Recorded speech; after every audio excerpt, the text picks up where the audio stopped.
Hello, good afternoon everyone. Good afternoon Canada, good morning Philippines. So ngayong hapon, panibagong araw, panibagong cooking tutorial video tayo ngayon. So ang gagawin ko pala ngayon, gagawa tayo ng ulam natin, yung squid or pusit. Yung gagawa tayo, ituturo ko sa inyo yung nalalaman ko kung paano lutuin ang pusit na hindi siya malansa at saka hindi rubby rice kainin. Pero bago yan, bago nyo ako sundan, doon sa mga hindi pa nakapag-subscribe sa YouTube channel ko, please do subscribe, like, and share para may paabot natin doon sa mga kaibigan rin nyo na mahilig sa kusina, magluto-luto. Okay, let's go! At huwag na rin kalimutan pindutin ang notification bell para updated po kayo kung may mga bago akong i-upload na video. Okay na, ito na. Ipapakita ko sa inyo lahat ng mga ingredients. So, of course, dahil squid, pusit ang ating main recipes. Of course, may pusit tayo ito. Lininis ko na ito eh. Lemon, cilantro, carrots, onion. So, kinat ko yung onion ng cubes. Dito sa side na to may onion din tayo para panggisa natin, garlic at saka ginger. Meron din tayong green bell pepper at saka red bell pepper. So dice din ang paghiwa natin. Oyster sauce, black pepper, salt just in case, rice cooking wine, and soy sauce. So mamaya, dadagdagan natin yan ng vinegar. Depende sa lasa, titikman muna natin. Kasi ang vinegar is optional lang yan. So mayroon din tayo ritong pampalasa. So yung Pinoy na paborito ng lahat, yung magic sarap. Okay, let's go! Ituturo ko sa inyo kung paano magluto ng pusit na hindi malansa. Okay? So, ito ang unang gawin natin mga guys. Nagpakulo pala ako ng tubig dito.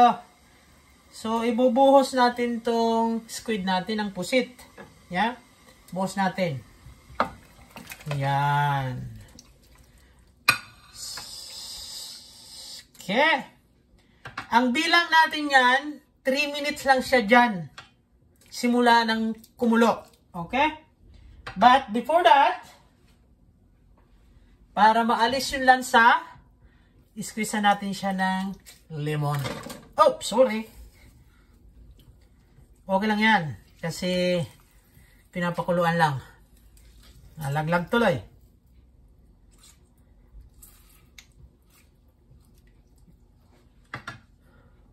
O, ayan. Pakukuluan natin ng 3 minutes. So, huwag susubra ng 3 minutes kasi pag sumubra siya ng 3 minutes, possible magiging rubby rice siya. So, yung parang makunat na siya. Kaya 3 minutes lang talaga. Hanguin natin. O kaya, tanggalin natin after 3 minutes. So, 3 minutes lang. Huwag susubra kasi ibabalik pa natin yun mamaya. And also, don't forget the lemon. Lemon is very important para pang-alis ng lansa niya. So, ayan na guys, nag-i-start na siyang kumulo. Tandaan natin yung oras. Ayan. Ayan. Ayan. 1:49. So, 3 minutes lang. So, ayan na. 1:52 na. So, pasok na siya sa 3 minutes. Antayin lang natin na mag-change siya into 53 talaga. Saka ituturn off natin yung heat natin. Kaya maya. Ayan. Na yan. Tapusin natin ng 3 minutes talaga. Ito siya. Okay. Pag-turn siya. Okay. 3 minutes na yan. Tanggalin na natin sa apoy. Yan. At saka i-drain natin. Okay. I-drain na natin mga guys. Yan.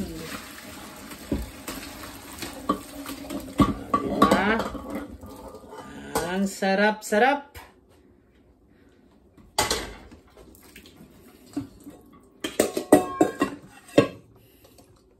So after 3 minutes.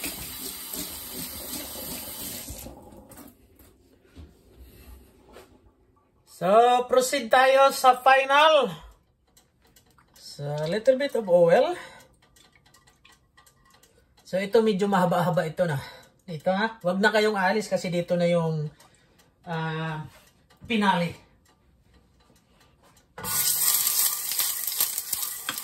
Paandarin muna natin yung exhaust natin. Baka tumunog yung fire alarm natin. Okay, baka magtaka. Baka ang iba magsabi na hindi ako. Ako yan. Okay. So, ilagay natin yung, of course, garlic. Onion.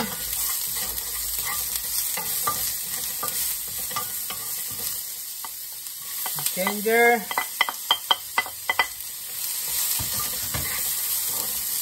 Mekos-mekos na natin yan.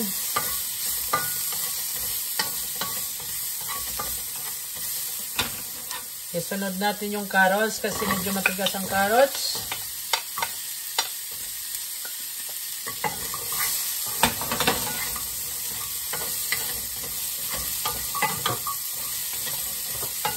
Dito, pwede na tayo mag-apply dito ng black pepper.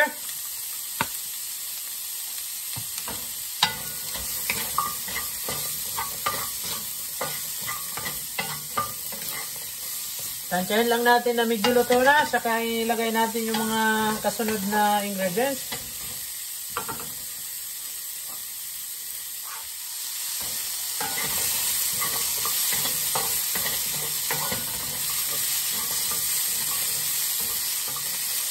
Okay, sorry about the noise. Tanggalin ulit natin yung exhaust fan.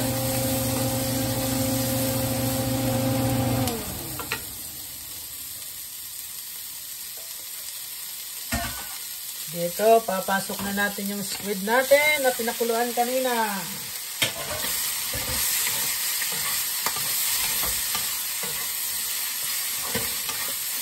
Yan. Ang salap-salap. Pasok natin yung cubes na onion natin.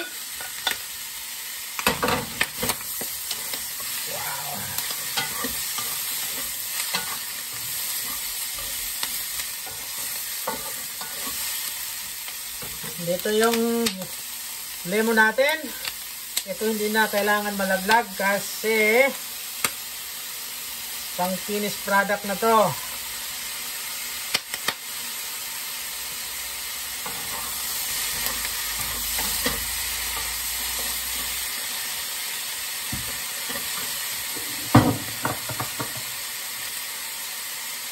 Rice cooking wine, a little bit only. So, ito kasing rice cooking wine, stabilizer ito mga guys.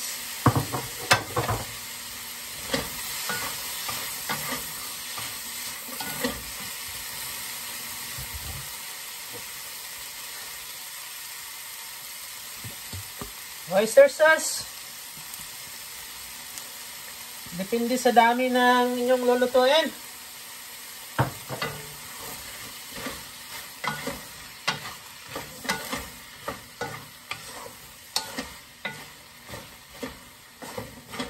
So, dito na natin ilalagay yung bell pepper natin. Kasi si bell pepper wala namang problema. Kahit ano yan, kahit medyo half cook. Kasi ginagawa rin panghalo yan sa salad.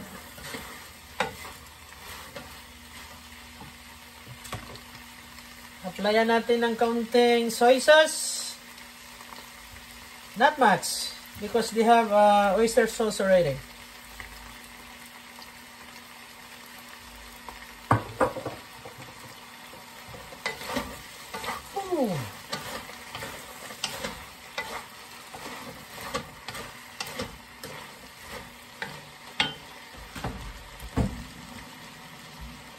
And of course, a little bit of vinegar, the regular vinegar. Why I put vinegar? Kasi para pang preserve yan kung hindi maubos ang linuluto natin para matagal siya mapanis. Ganon ang purpose ng vinegar.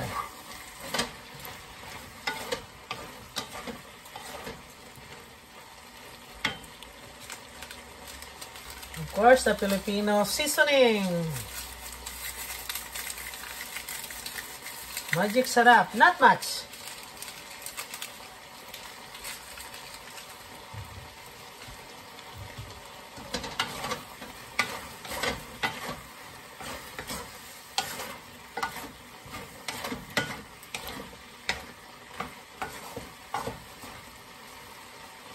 So, tikman natin kung anong lasa.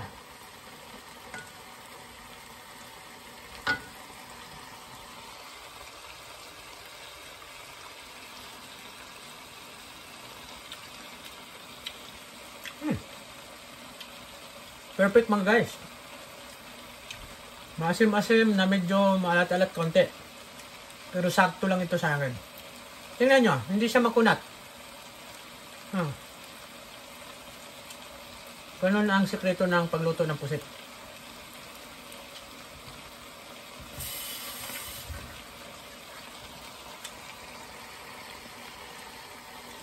Lagay na natin tong cilantro. Yan.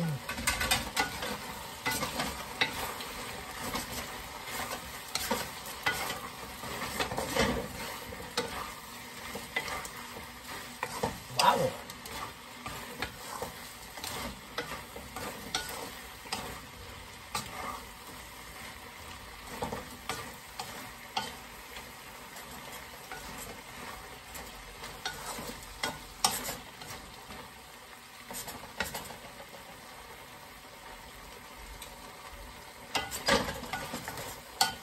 Okay, ganun lang kasimple mga guys. Tapos na yung cooking tutorial video natin. Hindi na natin gamitan ng sodium o asin. Okay na. So, off na natin. So, hopefully, sana nagustuhan nyo yung cooking tutorial video natin ngayon. So, kita-kita ulit tayo sa susunod na upload video ko. Okay? Nandyan siya. Nandyan ang masarap na calamari natin. So, bye for now! Ingat-ingat po kayo! So, rini-remind ko ulit sa inyo, paki-share naman ang video ko ito kung gusto nyo itong mga videong mga ganitong cooking tutorial na mga ganitong may share lang natin sa mga kaibigan natin. So, bye-bye! Ingat-ingat po!